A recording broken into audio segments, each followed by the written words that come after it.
हैदराबाद एक ऐसा शहर है जहां एक तरफ चमक दमक है, लेकिन दूसरी तरफ कितने ही गरीब ख़ानदान अपनी ज़रूरियात का सामान भी ख़रीद नहीं सकते।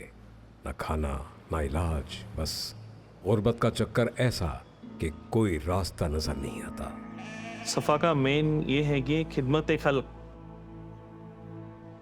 खिदमत से खुदा मिलता। सफ़ा बैतुल माल किसी रिलीजन बेस पे काम नहीं। तो हमारे पास कोई भी हो, फर्स्ट प्रायोरिटी हम जो देते हैं वो इंसानियत को देते हैं। हमारे पास इंसानियत पर काम होता है। हमको इस बात का हमारा बिलीव है कि आप दुआ दीजिए, दुआ कीजिए और दुआ लीजिए। हमारे पास पहला तो एक ये रहता कि पहले हम खुद जाते हैं वहाँ पर बेनिफिशरीज़ के पास, हम खुद वहाँ पर जाते हैं, फ़ेस टू फेस हम उनसे बात करते हैं, उनका घर का हाल हकीकत हम खुद देखते हैं, उनसे सवाल जवाब करते हैं कम्प्लीटली। देखने के बाद सारी चीज़ें मालूमात करने के बाद ही हम उनकी रिपोर्ट बनाते हैं।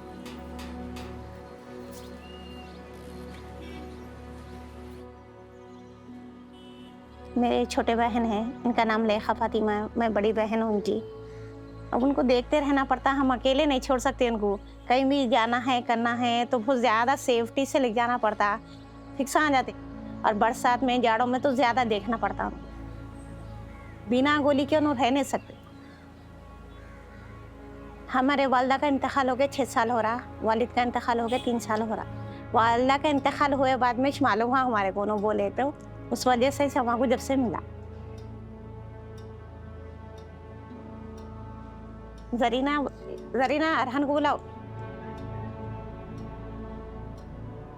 हमारा यही मकसद रहता है कि इंसान की तकलीफ को जितना हम हो सके उतना कम कर सके।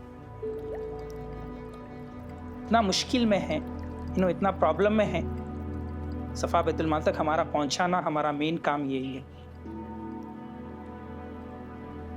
शुगर और बढ़ने से करने से ज़्यादा तबीयत ख़राब हुई, फिर हाथ पाँव मेरी से गुजर गया। अब हो रहा होगा तो याद तो नहीं है, बच्चे को पूछ रहा हूँ सब भूल गई मैं। उनका शुक्र अदा करने की कमी है, क्योंकि हम बाहर से ख़रीद नहीं सकते ना बेटे। उन्होंने दे रहे बल्कि हम सुकून में है। अब मेरी भी तबीयत अच्छी है थोड़ी, इससे अल्लाह के तरफ से एक ज़रिया बन गया हमारा। समझो आप, अल्लाह और उनके दिल में हुक्म डालेंगे, अल्लाह तो और करेंगे। आप लोग और किसी, मेरे सर के कई लाखों भी लोग होंगे, मैं थोड़ी एक हूँ बेटे।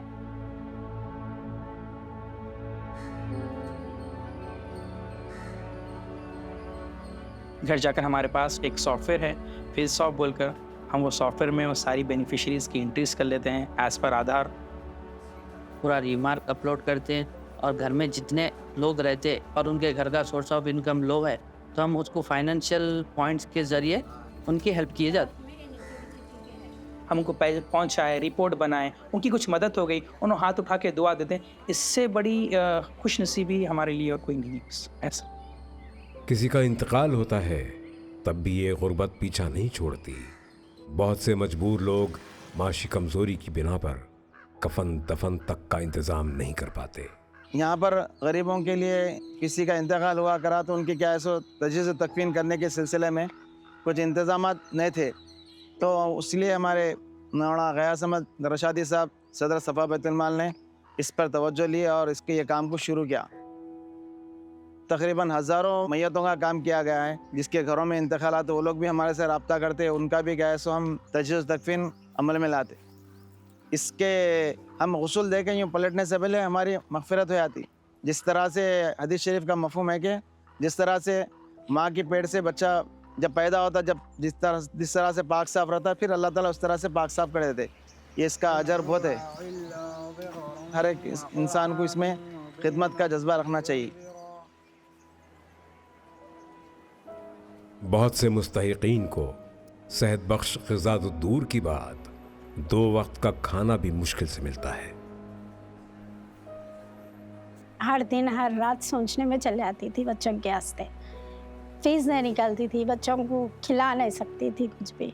बहुत मुश्किल थी जबकि ज़िंदगी, क्योंकि शौहर का कोई ज़रिया नहीं था मेरे को।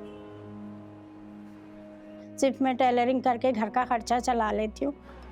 अब अल्हम्दुलिल्लाह सफ़ा से जब से मेरे को मदद मिली, मैं चारों बच्चों को भी इंग्लिश मीडियम में पढ़ा रही हूँ। चारों बच्चों की फ़ीस भी आ रही, राशन दिए, कपड़े दिए।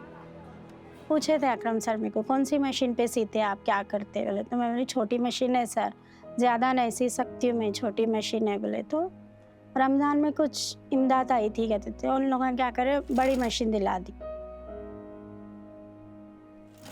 हम तो ख़रीद नहीं सकते ज़िंदगी में कभी, उनके ज़रिए हमको इतनी बड़ी मदद मिली, बहुत खुशी हुई जब से अल्हम्दुलिल्लाह अच्छा सी रही हूँ मैं, गिराक भी अच्छा है। हमारा हक़ तो बराबर सफ़ा वाले दिए, जो भी उनको दिए वो पूरा हक़ अदा करे हम लोगों को। लाख लाख शुक्र अदा करते, खुदा के बाद में उन लोगों का शुक्र अदा करते हम लोग। और ये तंगदस्ती बच्चों की तालीम का हक़ भी छीन लेती है। स्कूल की फ़ीस, यूनिफॉर्म, किताबें कुछ भी बर्दाश्त नहीं कर पाते। यहाँ पे तकरीबन जो स्टूडेंट्स हैं वो ड्रॉप आउट्स है, और इन लोगों की रीज़न ये है ड्रॉप आउट होने की वजह से कि ये लोग अपनी फाइनेंशियल नीड पूरी नहीं कर सके, इनके फादर की हेल्थ इशू है। बहुत सारे ऐसे स्टूडेंट रहते हैं जो पढ़ने में बहुत इंटरेस्ट रखते हैं, मगर इन लोगों की फाइनेंशियल और होने की वजह से लोग नहीं पढ़ के अपने आप को बहुत फील करते हैं कि मैं नहीं पढ़ सक रहा हूँ मोबाइल के।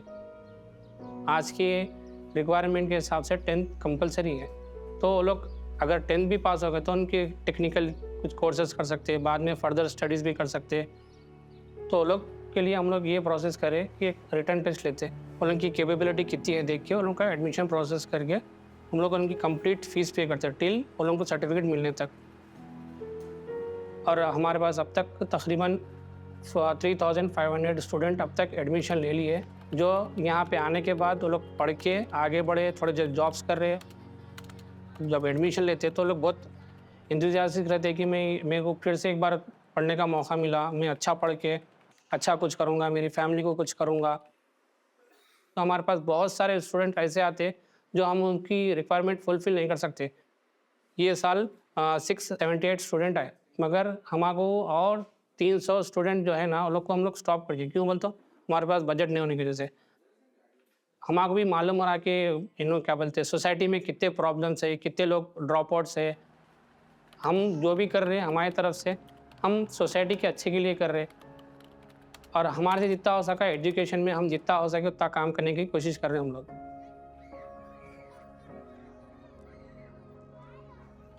इंसान की सबसे नीड यानी बुनियादी ज़रूरत रोटी, कपड़ा, मकान, और वैसे ही तालीम भी है। हम इस शोबे को 2016 में शुरू करें, और ऑलमोस्ट हर साल 300 के आसपास बच्चों की कफ़ालत करते हैं, उनकी फ़ीस अदा करते हैं।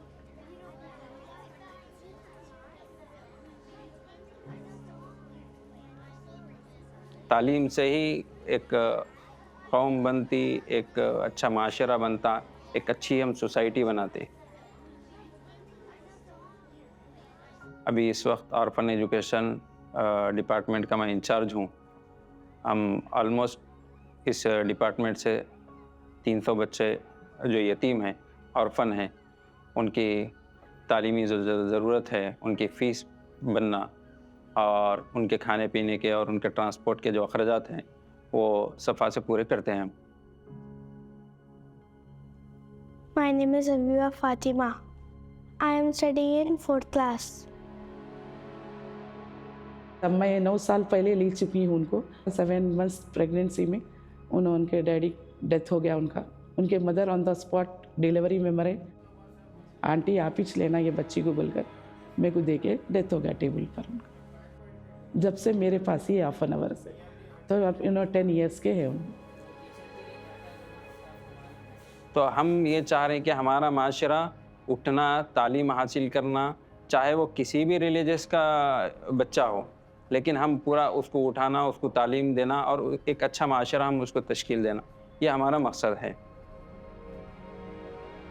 पूरे साल तकरीबन 40 लाख रुपए इस डिपार्टमेंट का ख़र्च है। उनकी फ़ीस पे करना है, उनके ट्रांसपोर्ट का, उनके ड्रेसेस और उनकी किताबें, बुक्स वगैरह दिलाना, खाने पीने के भी अखराजात हम देते हैं। देखिए, हम ज़िंदगी आदमी जैसा गुजारता है, खाना पीना, उसके बाद मर जाता है। लेकिन उसके दरमियान में भी बहुत सारे ऐसे काम भी करता है जो अच्छे माने जाते। तो बस यही है कि हम तो कोशिश कर रहे हैं, इंशाल्लाह करेंगे आगे। अपन हेल्प करेंगे तो एक को हेल्प करेंगे, एक ऑर्गेनाइजेशन के ज़रिए करेंगे तो बहुत सारे लोगों को हेल्प होता। ये कॉन्सेप्ट माइंड में बिठाना, खिदमत हेल्प का काम कॉन्सेप्ट है ना, उसको माइंड में बिठा लिया तो आप एवरीडे ज़ीरो से, आप कुछ भी बोल दिए एवरीडे ज़ीरो से शुरू करो, आप आगे बढ़ते चले जाएंगे। अब मैं कुछ भी नहीं हूँ, छोटा बन के बड़ा काम करो, इस कॉन्सेप्ट आगे बढ़ते आपको आगे लेके जाते।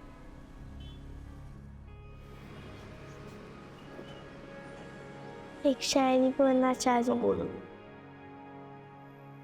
चाय में शक्कर ना हो तो पीने का क्या मज़ा, चाय में शक्कर ना हो तो पीने का क्या मज़ा, अगर अपने साथ यार ना हो तो जीने में क्या मज़ा।